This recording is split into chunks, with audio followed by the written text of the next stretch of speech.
Ready and in gear. Yeah, okay, all good. So, hello everyone. Thanks for joining us this afternoon for this afternoon for us, this morning for you guys in Boulder. For the brown bag, I'm just going to turn the transcript off on my screen because it's going to annoy everyone, and make very aware that everyone can't understand me. We're really pleased to have Jesse and Stu here, who, for a bit of background, I met Jesse and Natalie met Jesse at Cato in New York last sort of autumn, and we just said it'd be really cool to get Jesse and some of his colleagues to come along and give you guys a talk, and anyone else who was interested on some of the sort of stuff they do. So Jesse and Stu Jesse's a senior GIS analyst, Stu's a senior data analyst, and they work for Boulder City's enterprise data team. So they're going to be talking to you a little bit today about basically what does data look like in Boulder City and giving us a bit of an insight into some of the stuff they do. So I'll hand over to you guys, and thanks again for joining us. Yeah, rad. I'll go ahead and get started. Yeah, thanks for having us. It's always fun to talk and meet with new people, talk at new people from a screen, but at least we get to do it from across an ocean. So that's pretty cool. But yeah, thanks all for joining. Oh my gosh, you guys, my mom is here. My mom is joining. That's so fun. Hell yeah. Hi, Mom. That's perfect timing. Okay, so yeah, Stu and I are here to talk a little bit about geographic data at the city. I'm talking more about geographic data, and I'll kick it over to Stu later, who's going to give you a little bit of insight into the work he's done in developing the city's equity index. So with that, yeah, let's get started. So before we go into everything, I just want to give you a brief overview of who I am, what we do at the city, and what we do in the enterprise data team.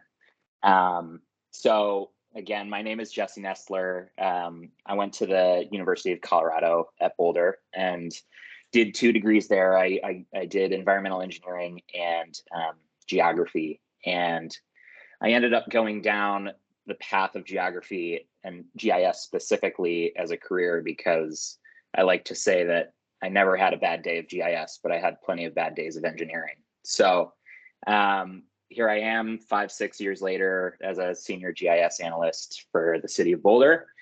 Otherwise, I'm a geographer. I mean, who isn't a geographer in my opinion? And I'm a lover of mountain bikes and skis.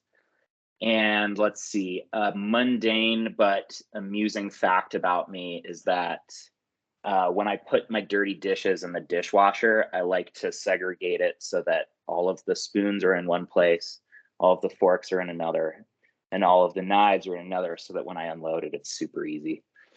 So that's a little bit about me. And then before I dive into some of these projects, just to give you a sense of what GIS looks like at Boulder, and usually through a typical municipal system. So at the City of Boulder, we have a bunch of different GIS departments that serve departments from parks to utilities to transportation, open space. So all of these GIS teams exist at the city that serve that particular department. Stu and I are within IT, and I am part of the GIS team that is a larger part of the enterprise data team. And IT GIS is typically pretty multifaceted. Lindsay and on this call is our GIS database admin. So she does a lot of the work in making sure that our GIS infrastructure is up and running and supporting all of the different GIS teams at the city. Otherwise, IT GIS looks like serving out apps and different kinds of tooling that folks can use to make sure that they have the tools they need to serve out their work to their customers.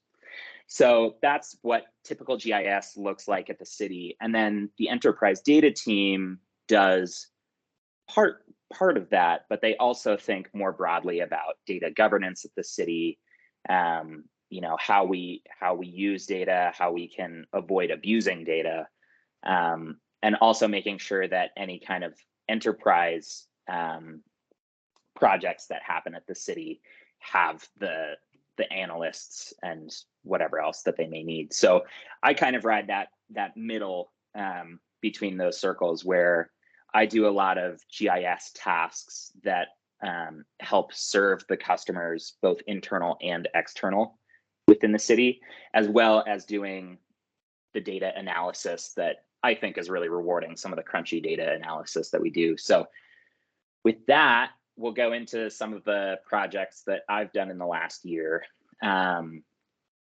So this first one that I want to go over is what we call the performance-based pricing project. And this was in support of our community vitality department, who takes care of parking and a lot of the general improvement districts around the city. So they had an issue where they wanted, because of various reasons relating to making sure that curbside management is under control within the downtown area, all the way to climate goals, preventing people from necessarily driving around the downtown core looking for parking spots. They had an issue where they wanted to see where we reduce, retain, or increase parking rates at the city. So they got a hold of us, and we basically came up with a plan here to visualize parking occupancy where we have metered locations. And we decided to just use Python to accomplish this. The data that we ended up using were payment locations. So where we have actual physical meters installed on the curb, as well as locations where we have parking signs that you can open up with an app and pay through an app. So we had payment locations. We also had parking locations, which are attributed with the capacity that they can take in terms of number of cars. And then we kind of combined both of those together using transaction data from those meters and those Park Mobile apps. So all of that together, we could try to figure out what the occupancy and utilization of our curbs were in some of our general improvement districts. So words are great, maps are better. So I'll kind of go through all of those data sources in a little bit more detail, and you can kind of see how this all gelled together. So right now we're just looking at a subset of our downtown area, and these yellow lines here are where we have metered on-street parking. So this is where we have pay to park locations. Each one of these yellow lines has a capacity for how many cars they can fit, or they're estimated to fit. And so the next things we had, of course, were our payment locations. So these black crosses are where we have signs designating where people can pay through an app. And each of these black crosses has their own unique zone number. So we can start attributing, potentially that zone number to a line. And then we also have these red circles, which just represent where we have physical meters. And you can tell, like, the physical meters are a lot more accurately located. Like if we were to do some kind of spatial join of just looking at where the nearest meter is, we'd have a lot more success than potentially with those black crosses, where you can see, this cross isn't actually near any particular on-street line. And so the other thing you'll notice too with these payment locations is that there are just locations that aren't next to really any metered locations. And that's because we also have parking lots that we need to be aware of. So we use parking lots, on-street lines, and these transaction locations. But you can tell there's still potentially some error here with, being able to say, okay, we know because of transaction data how many cars are using this particular meter and this particular parking sign, but attributing it to exactly this line citywide is going to be a little difficult. So the way we ended up condensing everything was through our street center line data, as well as our blocks data. So these pink areas just designate, this is the 900 block of our 10th Street. And so we could use both the blocks as well as these center lines to condense both the capacities that we have on those yellow lines and the transaction data that we had associated with those point locations. And so we did some spatial operations. We did a little bit of math to look at what the average peak daily occupancy is for each of these blocks. And we ended up with a nice, clean data set where we're basically visualizing how much utilization, right? So we're talking about usage over capacity we have for a given street center line. And so if we look at that citywide, this is what that looks like, at least for the downtown area. And so where we're seeing blue lines, we have less than 60% utilization of those on-street blocks. And where we're seeing 85% and above is where we're seeing the red. And so ultimately, this is the product that we gave our community vitality department. And if we were just going by the data, right, like everywhere where we see red, we would raise rates, and everywhere where we see blue, we would lower rates. But we need to be careful about always going by the data and not really having an eye on this, and to kind of to show some of why that is. Like, there are some particular things we couldn't necessarily take into mind when we were doing this analysis, right? So it's true that when we're looking at metered on-street locations, we're not taking into account potentially any free parking that's around the downtown core. And so we might actually be seeing lower utilization on these outskirts because there is free parking. And so there were those considerations. There was also a consideration around enforcement and whether or not the numbers actually make sense, because again, we're using transaction data as a way to figure out what the utilization is. But that kind of assumes that everyone who's parking in the downtown area is paying for parking. So if it were just up to the data, we would have raised where we see red and lowered where we see blue. But because of those considerations and talking with the project managers in community vitality, we ended up only raising where we see red and adjusting rates where we know that there are those kind of like fringe conditions that we had to be aware of. So that's one of the projects we did. I'll move on to the next one, which is about library district formation. So library districts, I'm not really sure how familiar most folks are with a library district, but in its simplest terms, it's just a geographic boundary where everyone inside the boundary raises their property taxes, and the revenue from that raise goes to funding library services. So that goes from funding really sexy things like maker spaces that have wood shops and sewing machines and 3D printers, but it also goes to, funding unsexy things like consistent hours and staff. So city leadership, like leaders of the library itself, wanted to know, well, how much revenue could we expect from a library district forming?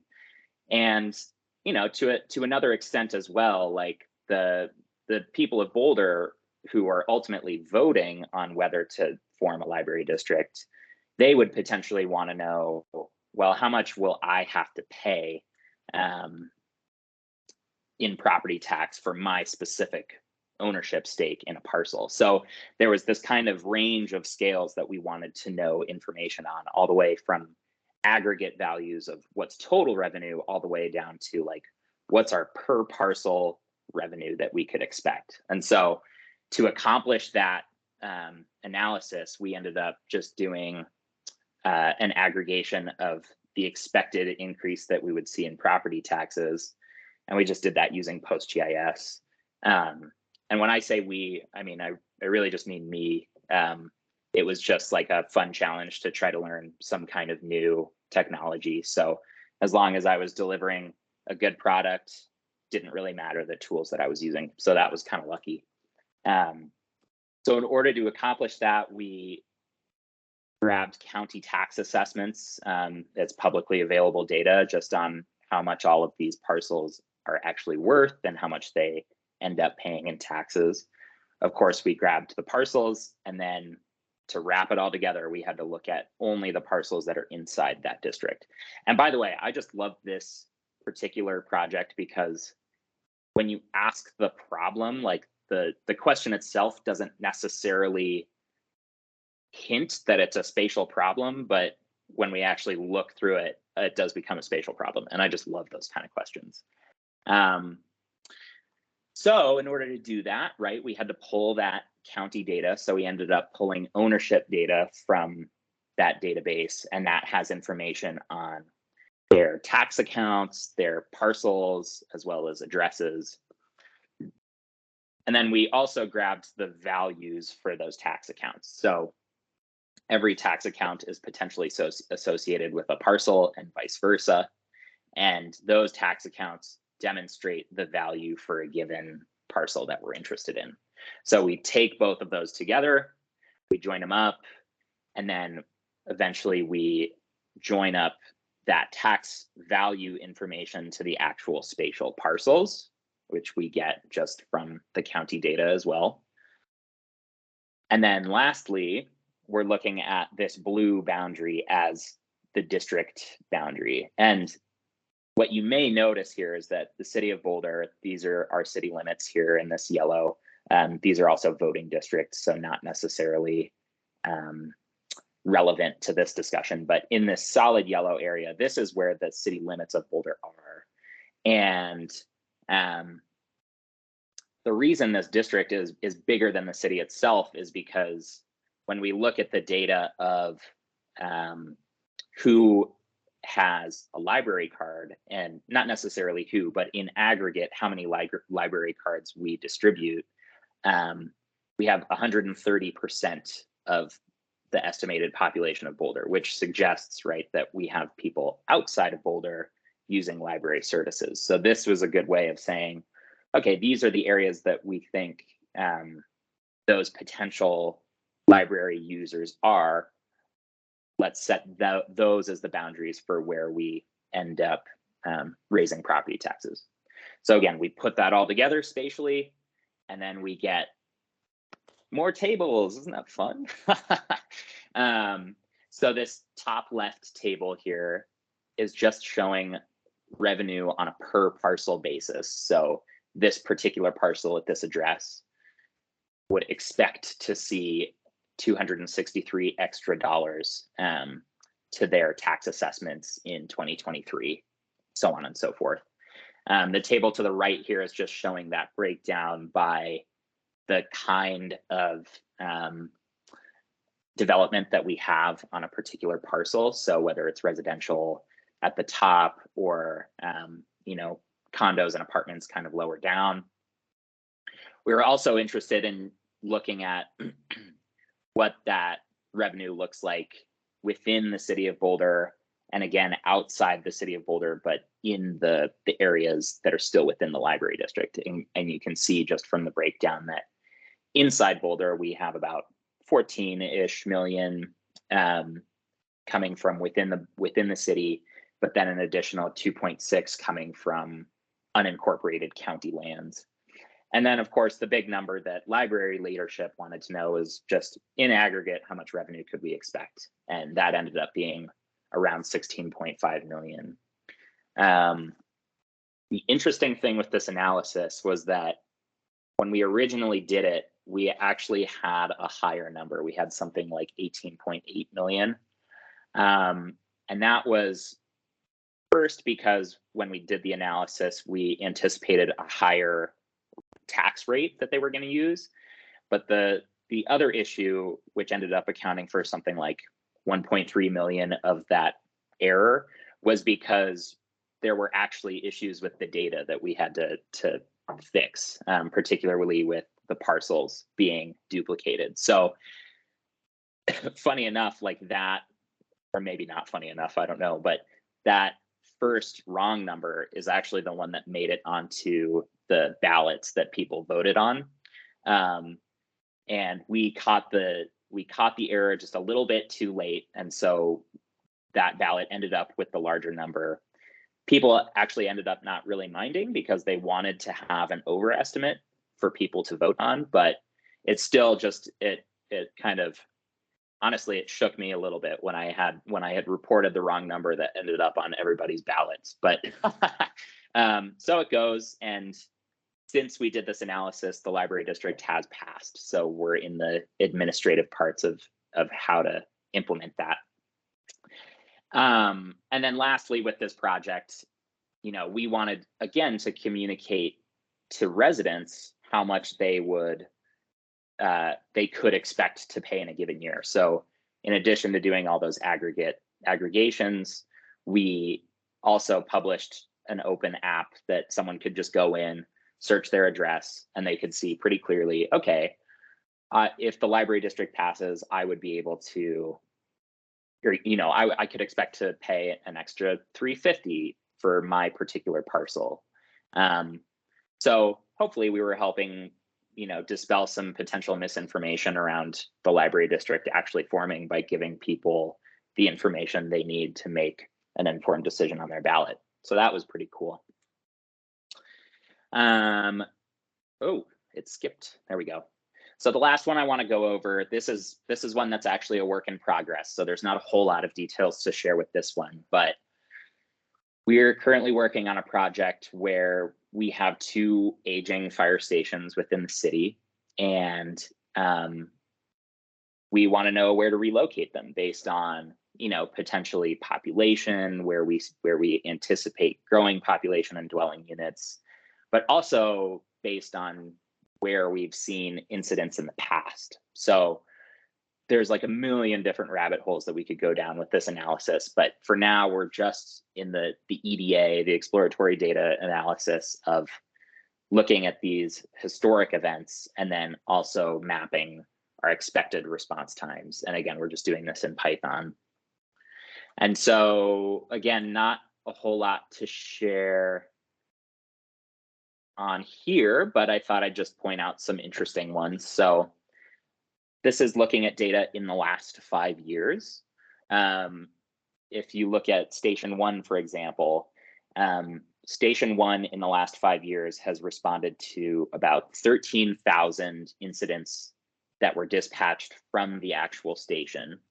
And then they've also responded to about 3,000 incidents from a dispatch location other than a fire station. So that's just, we know that because a fire vehicle belongs to a particular station, and we know where those lat longs are from where they get dispatched. Whenever I show this figure to fire leadership, they always kind of have to laugh at Station 6 because they like to joke that they're really not pulling their weight. But partly the reason for that low volume is because they're pretty geographically out in a location of Boulder that doesn't see as many people as the main part of Boulder. This graph was a pretty funny one. I really like this one. So if we go back to this first graph here, all of these red locations, right, are places where responses were dispatched somewhere other than a fire station. And so what we're looking at here is basically just like text labels of those dispatch locations. And you can see, like, up on the left-hand side, we're having a really high number in the last 5 years of dispatches coming from the Mapleton Avenue and 28th Street area. And I'm actually curious if anyone has any suspicions as to why, without knowing the geography of Boulder. So I'd like to open it up for a question if anyone has any potential input. Stu already knows the answer, so he can't say it. okay, well, barring any theories, a lot of these locations that see really high dispatches outside of a station are because it's where our firefighters either shop for groceries or where they work out. So in looking at this chart with all of our firefighters, they immediately were like, oh my gosh, like that's where the YMCA is. Like that's crazy that you can see that in the last 5 years, we've had 400 dispatches from the YMCA. As to whether we get, gyms in our fire stations is potentially another can of worms that we're not gonna try to analyze right now. But I just love this graph. I think it's such a funny meld of like, oh, the data shows this and it reflects people's real life experiences. So I'll follow up a really interesting chart with a really boring chart, which is just, this is the distribution of elapsed times for our incident responses at the city, right? So the higher elapsed time, the longer it takes to get from wherever the call is dispatched to wherever that incident is. Again, I think charts are really boring. I much prefer maps. So this is what that looks like in a geographic form. So everywhere where we're seeing white hexes, and by the way, this is using Uber's H3, which I've been really on a jam with recently, but everywhere where we're seeing white hexagons, it's lower elapsed times to between when a fire truck gets dispatched to when it arrives at the incident. And where we're seeing more saturated bluer colors is where we're seeing longer response times. So this is really helping us just get a handle on, okay, well, where are we seeing really long elapsed times within the city, and what can we do to kind of reduce those elapsed times when we're relocating stations? So that's a really fun one. And then, yeah, I'll just close it off with some takeaways. Hopefully, in looking at these projects, you've kind of seen that when we're working at the city, we're really operating in the realm of the practical. So we're trying to use technology and use tools in order to empower folks at the city to make decisions, or at least make informed decisions, right? As the case with that community vitality project. The other takeaway I hope you come with is just that we have to be data stewards of the utmost caliber. So when it comes to that library district mistake, that's something that could have potentially been prevented had we had a little bit more, code review, or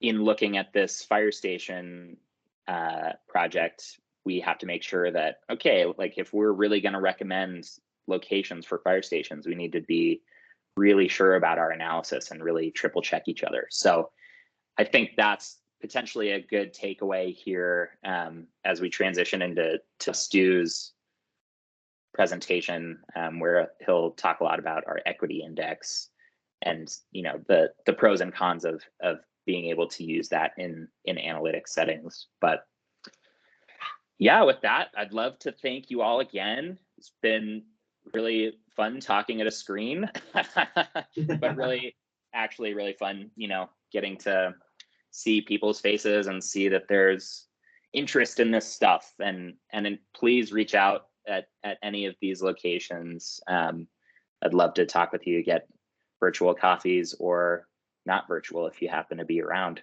the Boulder area. So yeah, thanks a lot. And I'd love to take questions if you have them, but I also want to leave Stu time. So I don't know, Pat, how you want to handle questions, but again, thank you. Thanks, Jesse. Maybe just a round of applause for Jesse. Stop. I'd love to thank my mom who's on this call. Okay, I'd say probably the best thing to do is just crack on with Stu's side of the talk, and then we'll leave time at the end for questions, if that's okay. Awesome. Go Stu. All right, sounds good. Can everyone see my screen all right? Yeah. Awesome. Well, thank you, Jesse, and thanks all for attending. I'm really excited to tell you a little bit about our work on the Racial Equity Index here in Boulder. First, a little bit about myself. My background's actually in fish and wildlife science. I got my master's at the State University of New York College of Environmental Science and Forestry, and then took a really winding path through science education into data analytics, and then landed on the enterprise data team here in Boulder. In my spare time, I'm also an avid hiker, a little bit of a tabletop gamer, and a novice scuba diver. Just want to throw in a quick pic I snagged on my last trip down to Florida. Got some manatees to swim with. Really good time. But for the index today, just want to go over first what exactly it is, why we felt the need to create this, who was involved, how we built it, and sort of what our long-term intentions are for its use within the city. So first, what the Racial Equity Index is. The Racial Equity Index is a ranking system with 5 levels that we've applied to 90 census block groups. This is one of the smallest geographic levels of organization that the U.S. Census Bureau uses to publish their data sets. And we've selected these 90 block groups to encompass both the City of Boulder and some of the associated sub-communities that interact with our city government. So this 1 to 5 scale, on the map on the right, you see these more saturated areas. These are at the high end of the scale, and we label these as being areas of greatest concern from a equity standpoint using a combination of demographic and economic data. We use data from the Census Bureau and also from the City of Boulder here. And in combining the two, this process was a little bit of a mix of both art and science. The data sets that we had access to have a lot of limitations, which I'll get to here in a second. So we wanted to be very, very careful about the way we communicate this index, that we make sure that we communicate with the appropriate caveats, and also make sure that the final product aligns with the insights and lived experiences of our staff and community representatives. So a lot of feedback from our community was really instrumental in shaping the final product here. So why do we need this? The history of the U.S. government and race is a complicated and very problematic one. We say that initially that relationship was sort of an explicit force for racial inequity, where we had actual policies around segregation, but then when we moved to a place where discrimination is technically illegal and we had a bunch of race neutral policies and practices, a lot of the structures of our country remained in place, whether that be how our interstates were built or how people were housed, and practices like redlining persisted. So these race neutral policies only served to really perpetuate pre-existing patterns that reinforced inequity.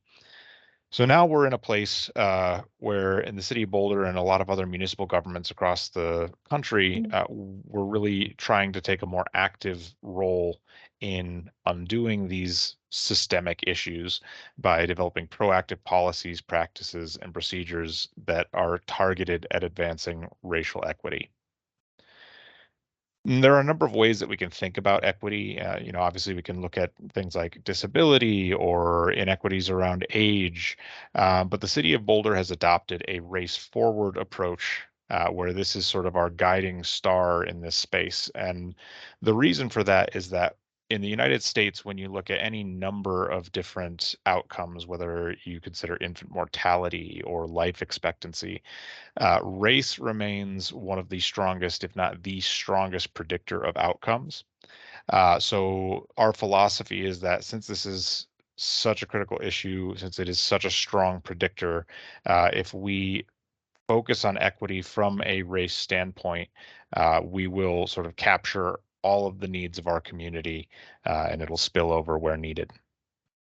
So the City of Boulder is committed to proactively addressing systemic racial inequity, but we need tools to be able to apply that lens to our work. So looking back at some of the projects that Jesse highlighted, we want to be able to ask questions like, are any populations likely to be impacted disproportionately by changes we make to parking rates? Or are the fire stations in our city situated in a way where certain communities that are, subject to much longer response times. Like, is there a racial bias in terms of where people are located, and is anyone getting neglected here? And until recently, we didn't really have a way to answer those sorts of questions. So our goal with this project was to collect unified demographic and prosperity data and then put it in an accessible geographic context for Boulder residents and city staff to use, so that we can use it to drive intentional development and implementation of our programs and policies. So who built it? Obviously, the enterprise data team was sort of headlining this effort. And our main partners in this were our racial equity program, who operate out of the city manager's office. This group was established to close gaps so that race doesn't predict one's success in the city of Boulder. And they're responsible for a lot of initiatives in our city government right now, including the Racial Equity Plan, which is sort of the foundation for all of the work that we do. They've implemented our diversity, equity, and inclusion trainings and oversee our departmental justice, equity, diversity, and inclusion teams that sort of take what's in our Racial Equity Plan, take tools like this index, and try to apply them more directly to the work each individual department is focused on. But the contributors to this project are much more widely distributed across the city than just these two departments. We have people who have contributed from housing, human services, parks and recreation, utilities, even the city manager's office, city council. But last and certainly not least, some of the biggest contributors to this final product were our community connectors and residents. This is a program we operate with volunteers from the community, representatives of different communities of color who have kindly taken their free time and offered their insights and feedback on a lot of our work. And it's been an incredible boost to trying to advance equity within our work. So special thanks to these folks. So a little bit more on how we went about this. So first, a little bit about the American Community Survey. This is conducted on an annual basis by the U.S. Census Bureau, and it was first implemented in 2010 as a replacement for our long-form census. They publish results in annual sets and also aggregate at the 5-year level for slightly more robust estimates.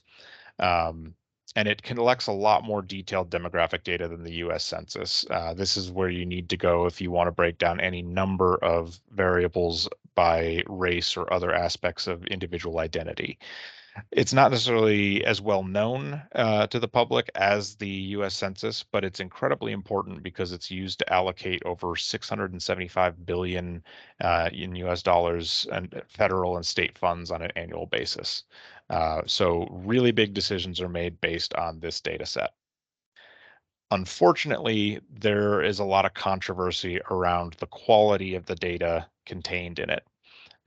When compared to the long form census that was used until 2010, that was a much more robust system, much more involved sampling, and for various reasons, they kind of reduced the inputs for the ACS, and that's resulted in getting a lot higher margins of error on each estimate that they produce.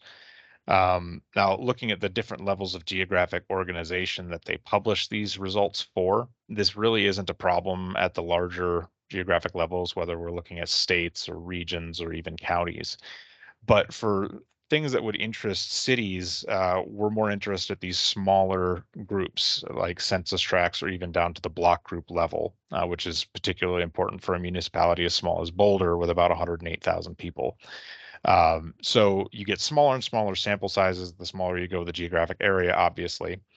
But this is further exacerbated when the people that we're measuring are part of very small populations. So the city of Boulder, our demographic breakdown is overwhelmingly white. And as you can see, for a lot of identities as traced out by the ACS, we have populations under 1,000. And with these small sample sizes, the ACS can sometimes produce some pretty nonsensical estimates. So for example, looking at both median income on an annual basis and per capita income, for the Native Hawaiian Pacific Islander population, we have a median income estimate of around $2,000 annually and a per capita income of over 20. So lots of problems here, and this was only further exacerbated by the COVID-19 pandemic, which really interfered with all the data collection that took place in 2020.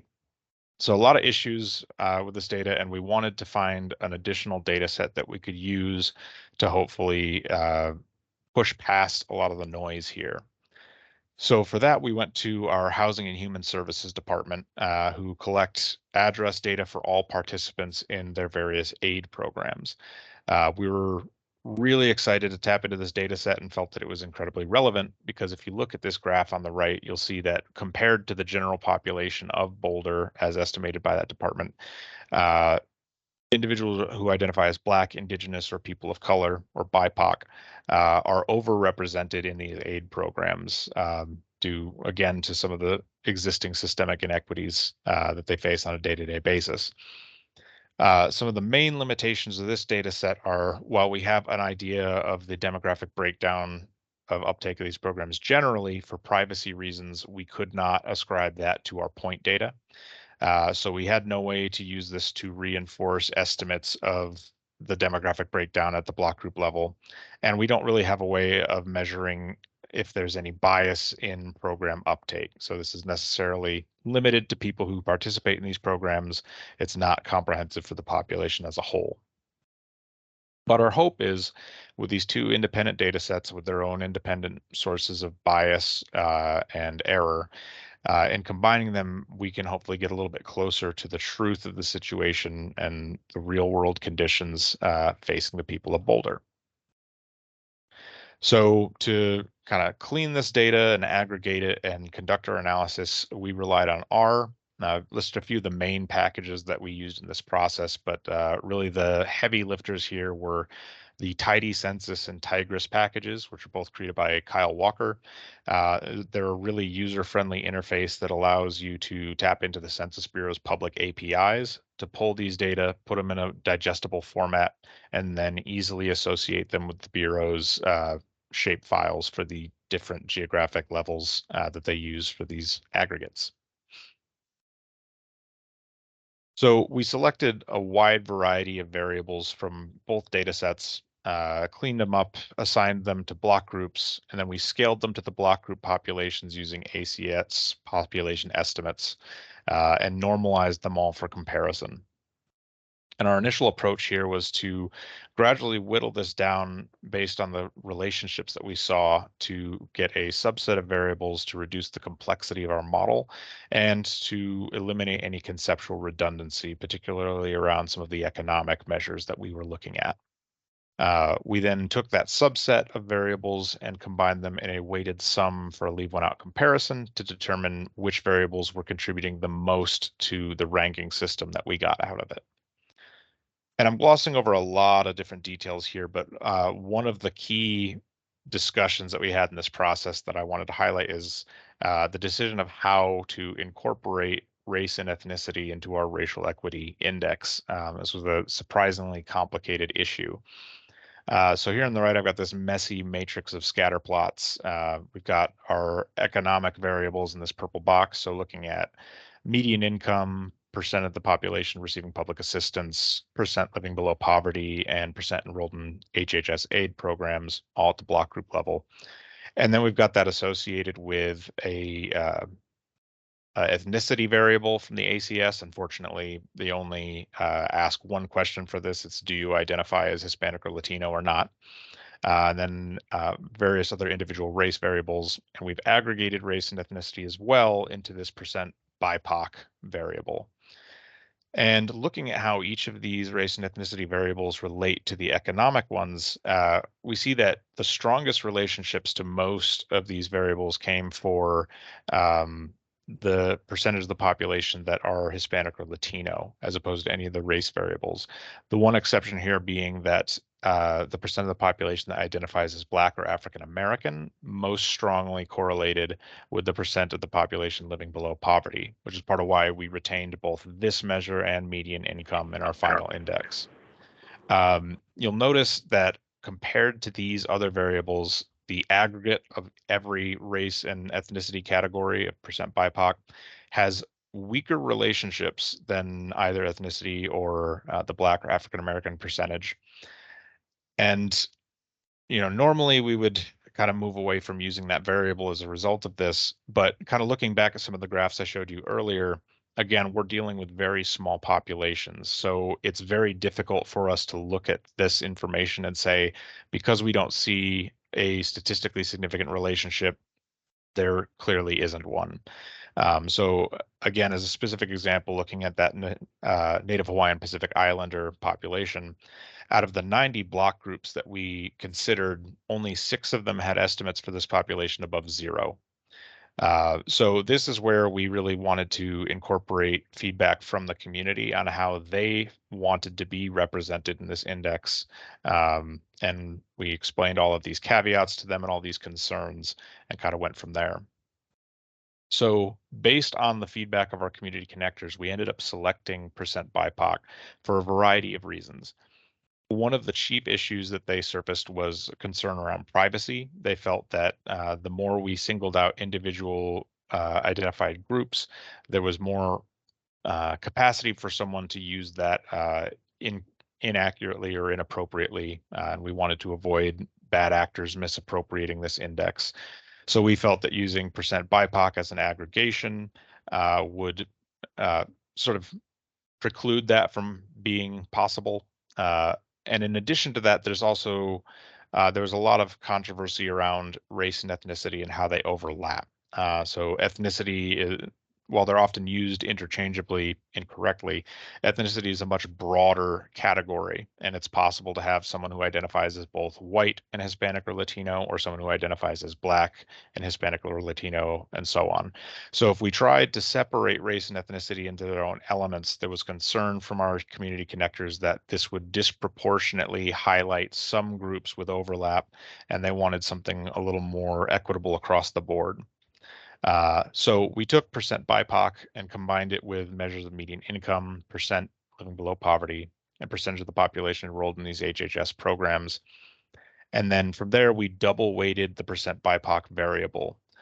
We did this for a few reasons. For one, to better balance with the number of economic variables we had in there. We didn't really want them to overpower race and ethnicity in the final calculation. And we also felt that this better reflected the city's race-forward approach. So sort of what's next and where we see this being used. It's not meant to be an island unto itself. It's meant to be used with additional data layers to inform decisions. And we're presenting it with all the necessary caveats given the issues that we have with the underlying data. So this isn't something that's prescriptive. It's merely meant to draw attention to areas of potential need at the earliest planning stages of a project, and obviously not to supersede project-specific indicators. So, we've had the transportation team consult with us in using this for our updated transportation plan. And what we told them was, you're not going to, if you're looking at fatality rates at different intersections as a driver for whether or not you want to implement some new safety features, this index isn't going to supersede those numbers. Like, that's way more critical there. So really, we just want this to drive further investigation in these areas. As I said, it's been applied so far for updates to the transportation plan. We're in talks right now about applying it to updates to our floodwater retention and response planning. And as we kind of go through that process and have more applications of it, we expect to kind of revisit this structure, revisit the variables we've included, and just make it more and more robust over time.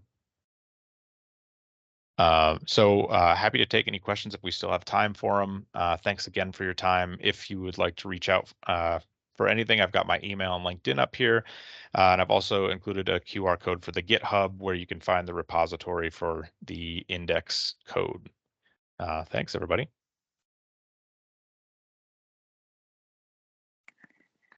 Yes, do. Nice. Cheers, guys. Really appreciate that. Those two talks there are really, really interesting. I'm going to give people in the room a minute just to gather their thoughts, and the same to online. I'll just kick off with a question then, quite a general one for either of you. I know, Jesse, when you sent me your abstract, there was lots of funny remarks about no cloud infrastructure and all that kind of thing. and no Databricks and all the kind of things that we were filled with at Carter in whenever it was. I just wondered, like, because obviously a lot of the work you guys do is at the city scale for Boulder.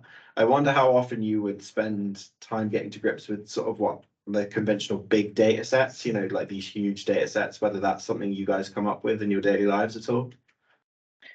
Not really. I mean, like Stu said, like a lot of the issues that we're trying to analyze and come to some conclusions about are pretty small scale. They're at the scale of that city. So we haven't really, not to say that precludes us from using big data, right? Because it could actually help in many respects, but we're honestly just not at that point yet. That said, like we are working on a lot of different, even infrastructure projects on bringing in stuff into data warehouses that we can use. That's, you know, a bit broader than what the city collects currently. But yeah, that's my 2 cents on that question. Stu, if you have anything to add, I'd love to hear it. Yeah, no, I second that. Like obviously our drivers in the enterprise data team, we'd love to see the city collecting a lot more data. But for most of this stuff, we're still, you know, very small scale. Cool. Anyone got any questions in here? Anything immediate? Okay, I'm gonna go for one. So hey, Francisco here. So lead of the Geographic Data Science lab. So I got a question probably for Stu. So thinking about, you know, so you were describing the social community survey and the data being, so in terms of quality, not being quite representative in some cases. So you also said about these low numbers in terms of race and ethnicity. So I guess my question is, you know, to what extent do you think that the data are capturing the distribution of those populations? Because I think we could probably also expect that they, comparatively speaking, you know, they still are low numbers, you know, so even if you gather the population as a whole. So then I wondered also, you know, in terms of the correlations that you were showing, you know, to what extent, because when you look at them as a percentage, you know, for areas that go very low population, so I got the sense that lots of those ethnicities and races, you know, they tend to concentrate in very particular places. So then when you take that as a percentage, so thinking that the population is very small, so they may be overrepresented in that way, you know, so then you get these, I guess, high correlations with whether, you know, indeed that they may be, you know, driven by very specific places within the city. And I guess thinking of that, you know, so I wonder to what extent, you know, so you may just focus on the work that you are doing with communities, because I guess you can easily know where those people are and to what extent, you know, they feel, you know, impacted by the different changes or, you know, different, I guess, planning decisions that you are planning there. So I guess lots of questions there. So in terms of, I guess, you know, thinking of data, to what extent do you think it captures the data that you already have captured the actual population, and whether also you had better quality data, so you would find anything different? Yeah, it's a great question.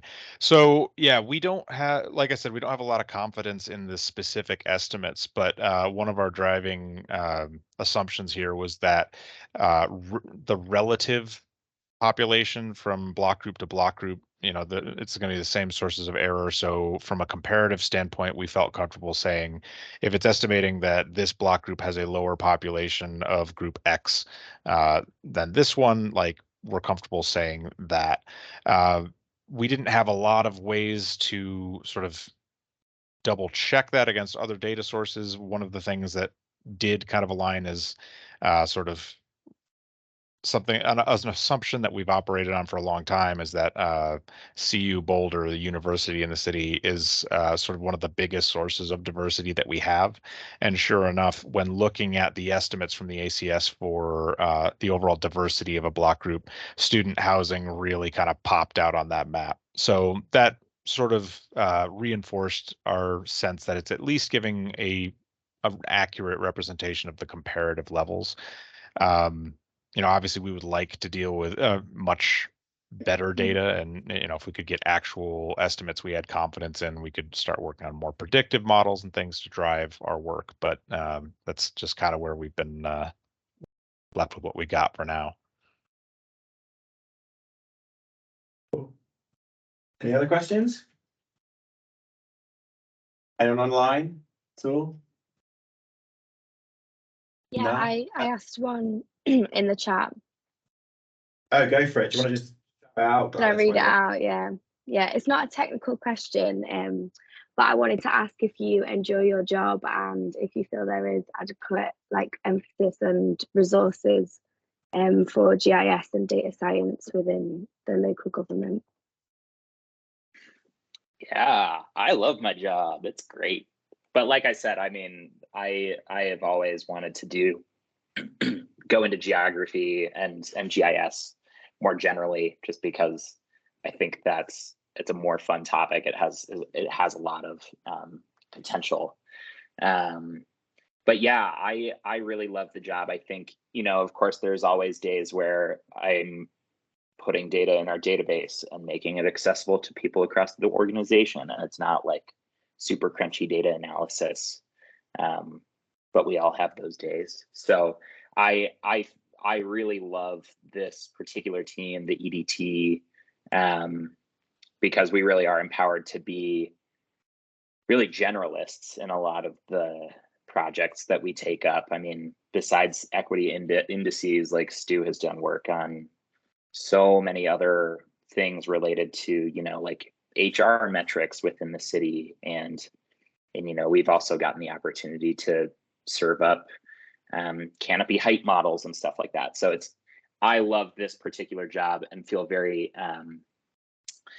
I guess you could say, I'm not even going to go fishing for a word, but the point here is that like EDT, we're able to kind of be generalists and go into these projects that are both interesting and have impact. So I love that about our team, and particularly the GIS topics that we're doing.